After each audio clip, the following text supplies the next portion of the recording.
ನಮಸ್ಕಾರ ಫ್ರೆಂಡ್ಸ್, ನನ್ನ ಚಾನಲ್ನಲ್ಲಿ ಸ್ವಾಗತ. ಇವತ್ತು ನಾನು ಮುಸ್ಸೊಪ್ಪು ಸಾರನ್ನ ಮಾಡ್ತಾಯಿದ್ದೀನಿ. ಅದಕ್ಕಾಗಿ ಸೊಪ್ಪುಗಳು, ಮೆಂತ್ಯ ಸೊಪ್ಪು ತೊಳೆದು ಹೆಚ್ಚಿಟ್ಕೊಂಡಿದ್ದು, ಸಬ್ಬಸಿಗೆ ಸೊಪ್ಪು ಹೆಚ್ಚಿ ಇಟ್ಕೊಂಡಿದ್ದು, ಇದು ಪಾಲಕ್ ಸೊಪ್ಪು ಹೆಚ್ಚಿ ಇಟ್ಕೊಂಡಿದ್ದು. ಸೊಪ್ಪನ್ನೆಲ್ಲ ಬಿಡಿಸಿ ಚೆನ್ನಾಗಿ ತೊಳೆದು ಹೆಚ್ಚಿ ಇಟ್ಕೋಬೇಕು. ಇದು ಕುಕ್ಕರಲ್ಲಿ ಹಾಕ್ಕೊಳ್ಳಿಕ್ಕೆ ಸ್ವಲ್ಪ ತೊಗರಿಬೇಳೆ ನೆನೆಸಿಟ್ಕೊಂಡಿದ್ದೀನಿ. ಇದು ಟೊಮೆಟೊ, ಈರುಳ್ಳಿ, ಹಳದಿ ಪುಡಿ, ಅರ್ಧ ಚಮಚ ಬೆಳ್ಳುಳ್ಳಿ, ಹಸಿಮೆಣಸು, ಸ್ವಲ್ಪ ಎಣ್ಣೆ ಇವೆಲ್ಲ ಕುಕ್ಕರ್ನಲ್ಲಿ ಹಾಕ್ಕೋಬೇಕು. ಹಾಗೂ 3 ಸೀಟಿ ಹಾಕ್ಕೋಬೇಕು.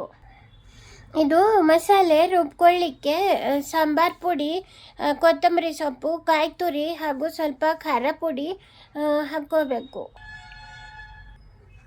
ಇದು ಒಗ್ಗರಣೆಗೆ ಸಾಸಿವೆ, ಜೀರಿಗೆ, ಅರ್ಧ ಚಮಚ ಬೆಳ್ಳುಳ್ಳಿ, ಈರುಳ್ಳಿ, ಕರಿಬೇವು ಹಾಗೂ ರುಚಿಗೆ ಉಪ್ಪು, ಹುಳಿ, ಬೆಲ್ಲ ಎಲ್ಲ ಹಾಕ್ಕೋಬೇಕು. ಆಮೇಲೆ ಕುಕ್ಕರ್ದಲ್ಲಿ ಸೊಪ್ಪು, ಬೇಳೆ, ಹಸಿಮೆಣಸು, ಹಳದಿ, ಎಣ್ಣೆ ಎಲ್ಲ ಹಾಕಿ 3 ವಿಸಲ್ ಹಾಕ್ಕೋತೀನಿ.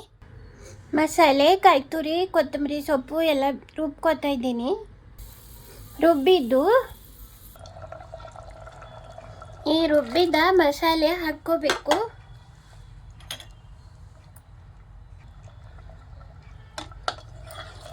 ಹೀಗೆ ಚೆನ್ನಾಗಿ ಮಸೆಯಬೇಕು ಇದನ್ನು. ಆಮೇಲೆ ಒಗ್ಗರಣೆ ಹಾಕ್ಕೋಬೇಕು.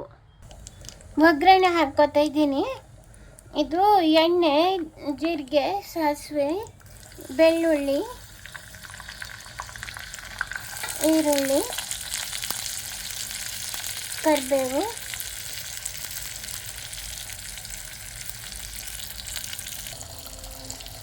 ಇದು ಉಪ್ಪು, ಸಕ್ಕರೆ, 1 ಚಮಚ ಹುಣಸೆ ಹಣ್ಣಿನ ನೀರು, ಇದನ್ನೆಲ್ಲ ಮುಸ್ಸೊಪ್ಪಿಗೆ ಹಾಕ್ಕೋಬೇಕು.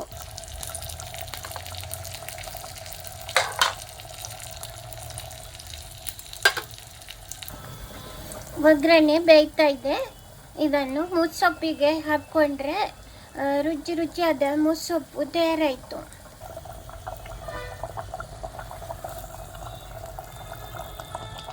ಒಗ್ಗರಣೆ ಹಾಕ್ಕೊತಾ ಇದ್ದೀನಿ.